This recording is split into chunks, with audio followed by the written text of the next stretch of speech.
Hola, ¿cómo están? Con el gusto de saludarlos nuevamente. El presente video es para explicar la clase número 2, denominada el amparo indirecto. Sin más preámbulos, vamos a empezar a ver las diapositivas que previamente ya fueron enviadas al grupo de WhatsApp. Veamos entonces la primera diapositiva, por favor. Como siempre, la primera diapositiva vemos la portada de nuestra clase, denominada amparo indirecto. En la siguiente diapositiva es una diapositiva que vimos la clase anterior, donde también el juicio de amparo, ya sea indirecto o ya sea directo, es conocido como el juicio de garantías.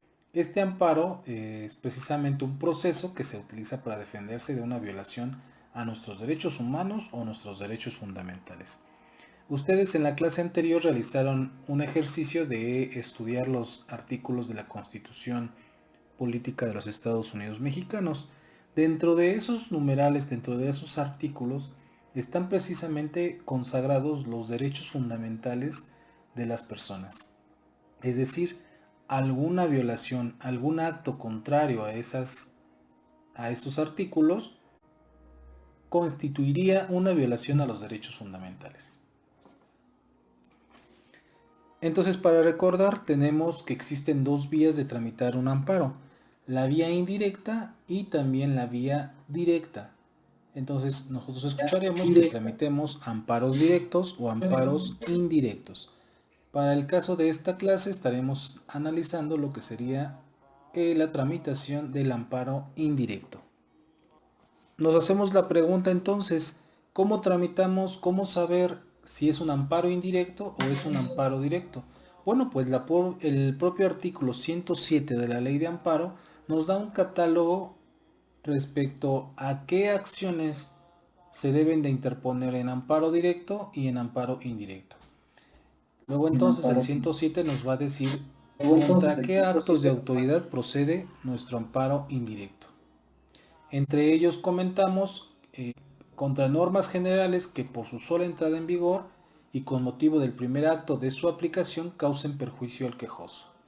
¿Qué son las normas generales? Bueno, pues son aquellos tratados internacionales, son leyes federales, como vemos en las diapositivas, son la propia Constitución de los Estados y el Estatuto de Gobierno del Distrito Federal, ahora entonces Ciudad de México, las leyes de los estados, las leyes del Distrito Federal, por supuesto, los reglamentos federales, los reglamentos locales, los decretos y acuerdos de todo tipo de resolución de observancia general.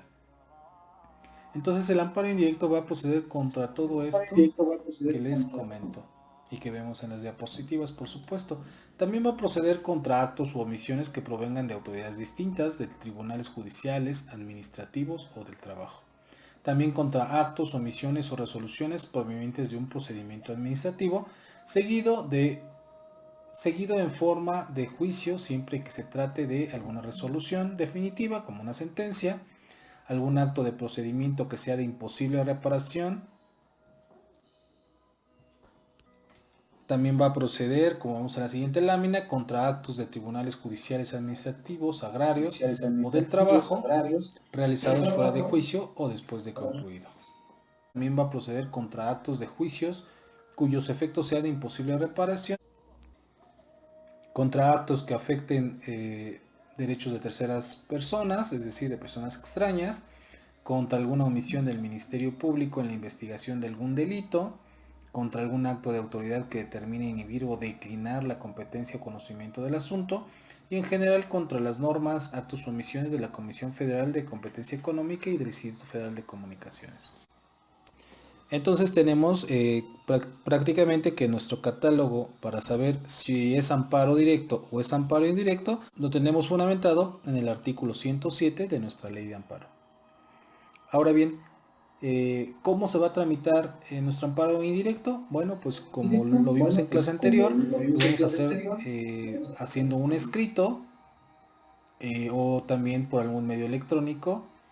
Pero esos escritos o ese medio electrónico forzosamente nos va a exigir, según el artículo 108, ciertos requisitos, como son el nombre o domicilio del quejoso, el nombre o domicilio del tercero interesado, de la autoridad responsable y de aquellas autoridades que hubieran intervenido, en su caso, en el refrendo o decreto promulgado por la ley.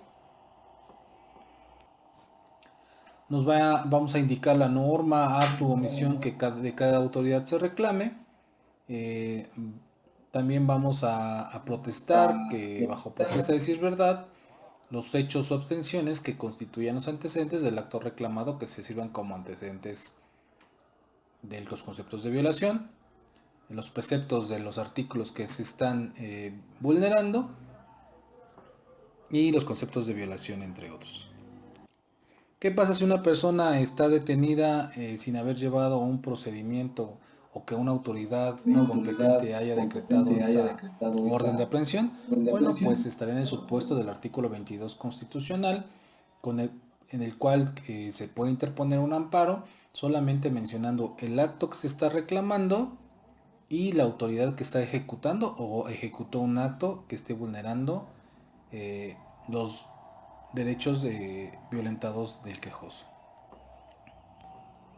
Por supuesto que este amparo lo interpondrá una tercera persona, pues el quejoso se podría entender que a lo mejor está incomunicado, está privado de su libertad, ha sido deportado o incluso expulsado del territorio mexicano. Al igual que en la clase anterior, vemos quién es el quejoso. Bueno, pues es aquella persona a quien en su momento se le violentaron los derechos humanos. Ejemplo como esto tenemos que si una persona es detenida sin una orden de aprehensión, entonces ¿quién sería la persona quejosa? Pues bueno, sería la persona que fue detenida. ¿Quién es el tercero interesado en ese mismo ejemplo? Bueno, pues sería que si una persona le robó el celular a otra, posteriormente es detenido, bueno, pues se realiza un amparo porque a lo mejor fue detenido no conforme al procedimiento procesal penal correspondiente, sino que pasaron días y va a ser detenido. Bueno, la tercera interesada sería la víctima o el agente del Ministerio Público, pues en su caso. En el mismo caso, si una persona es detenida por una orden de aprehensión, bueno, la autoridad responsable va a ser quien haya emitido esa orden de aprehensión, en este caso un juez de control. ¿Quién sería la autoridad responsable que la ejecuta? En este caso sería la policía de investigación. Luego entonces podemos atacar una norma, una ley que se haya promulgado que cause afectación a nuestros derechos fundamentales, un acto de alguna autoridad y por supuesto alguna omisión de esa autoridad. ¿Qué es una y qué es otra? Bueno, en el caso de alguna ley que nos afecte, podemos poner de ejemplo que en algún momento se prohibió la venta de drogas. Tal vez las personas que ahora necesiten algún tipo de sustancia prohibida por la ley, pues están interponiendo amparos para que se les permita tener acceso a esa droga, a ese tipo de productos ilícitos. También se puede atacar, además de una norma, bueno, alguna acción de alguna autoridad. En este caso, una autoridad puede ordenar que una persona sea detenida y presentada ante él mismo. Bueno, pues ataca entonces el acto que comete esta autoridad. Y también se puede atacar, por supuesto, las autoridades que son omisas en realizar su trabajo. El caso de esto sería, en el ejemplo que tenemos, que un maestro no dé clases a sus alumnos. Simplemente no dar, pues causa una vulneración a sus derechos fundamentales, en este caso el artículo 3 de la Constitución. Entonces, en nuestro escrito que tengamos que realizar nuestro amparo, bueno, pues nos va a exigir algunos hechos, antecedentes o abstenciones del acto que se reclame. ¿Qué es esto? Pues son aquellos antecedentes de cómo pasaron los hechos que constituyen el acto reclamado, es decir, cómo el quejoso se enteró de aquello que le causa una afectación y cómo ese acto u omisión afecta a sus derechos fundamentales o bien humanos. En nuestra lámina tenemos un ejemplo de cómo en el amparo se debe de narrar cómo es que la actuación de la autoridad, bueno, constituyó una violación a sus derechos humanos o bien fundamentales. También dentro de nuestro escrito del amparo, pues nos va a pedir que mencionemos los preceptos que se consideren que se estén violentando. En este caso son aquellos artículos, tanto de la Constitución Política de los Estados Unidos, en correlación de alguna norma incluso local, de alguna norma federal o local, que consideremos que la autoridad se está violentando. En este caso, como en el ejemplo tenemos que el artículo 3 de nuestra máxima ley establece que por supuesto debe haber derecho a la educación, pero lamentablemente el maestro impide la entrada del salón a clases a sus alumnos por algunos motivos que no se encuentran sustentados en la ley, lo cual constituye entonces el precepto violado, que sería el artículo 3 de la Constitución. Dentro de nuestro escrito nos establece que debemos de mencionar los conceptos de violación. ¿Y qué son estos conceptos de violación? Bueno, pues no es otra cosa más que un análisis lógico-jurídico respecto a poder analizar el acto de la autoridad que cometió, enfrentándolo a lo dispuesto por nuestros derechos fundamentales o humanos. Es decir, como en el ejemplo que tenemos en la diapositiva, vemos que el maestro niega el acceso al salón a recibir clases a un niño porque no trae ni zapatos y no trae uniforme escolar. Por lo cual es una razón que no es suficiente para vulnerarle su derecho constitucional al niño a recibir educación primaria. Es decir, los derechos constitucionales están por encima de cualquier norma que afecte los derechos de las personas. En este caso, no puede estar por encima el derecho de la escuela a que un niño porte zapatos o uniforme por el derecho a que el niño reciba educación. Después de que nosotros ya tenemos cubiertos estos requisitos, bueno, ya tenemos armada nuestro escrito de amparo, en este caso indirecto. Y bueno, ¿cómo sabemos si estuvo bien nuestro amparo indirecto? Bueno, pues dentro de las 24 horas de que nosotros ingresamos nuestra demanda, la autoridad que le toca conocer, que es competente para conocer del amparo indirecto, recordemos que puede ser un juez de distrito o en su caso el Tribunal Unitario de Circuito, quien va a conocer de este amparo. Y bueno, una vez pasadas las 24 horas, entonces la autoridad competente va a poder determinar si nos acepta nuestra demanda, si nos previene para que modifique alguna situación que no está clara dentro de nuestro escrito de amparo, o bien nos la desecha. Recordemos que existe causales de improcedencia respecto a la demanda que vimos en la clase anterior.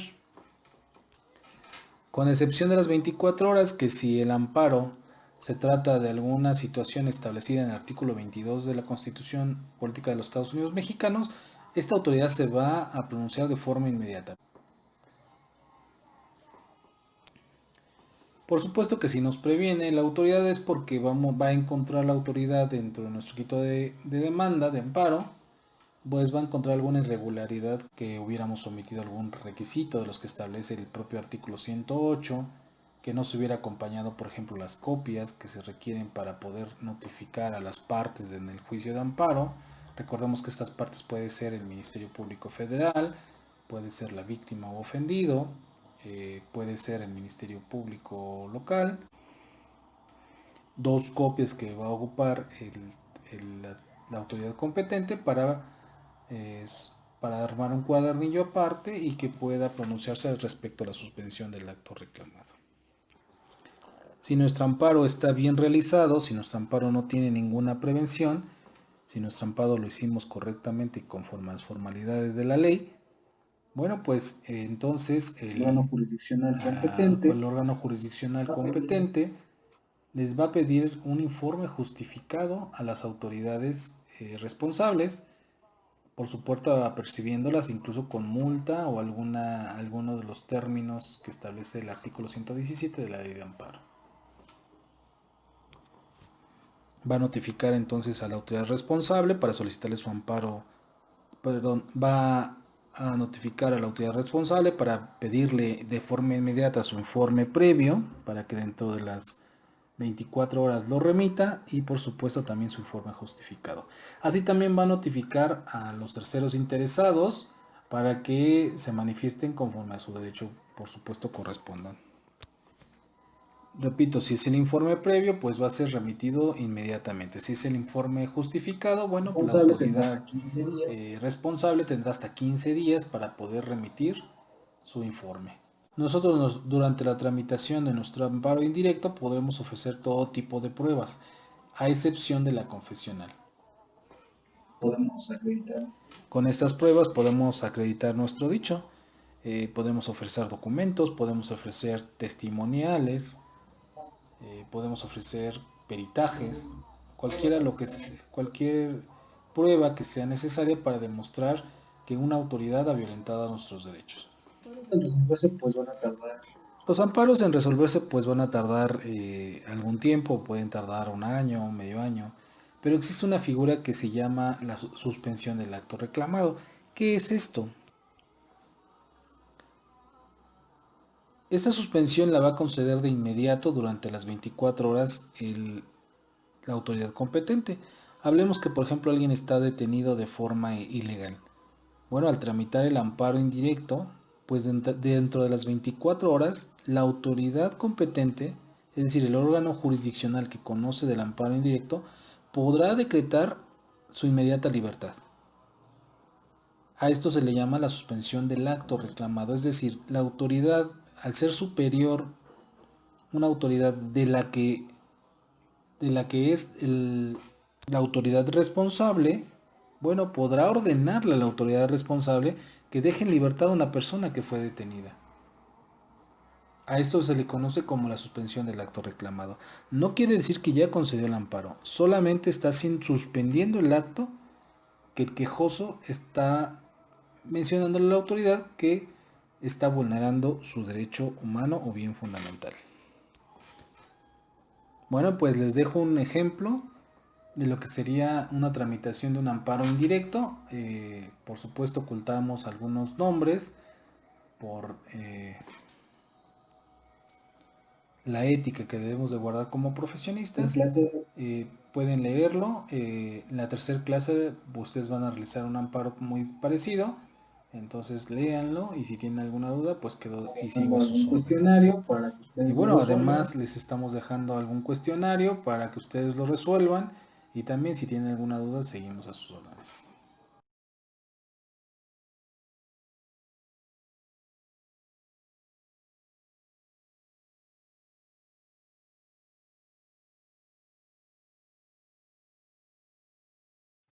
Bueno, pues hasta aquí la explicación de la clase número 2 denominada el amparo indirecto.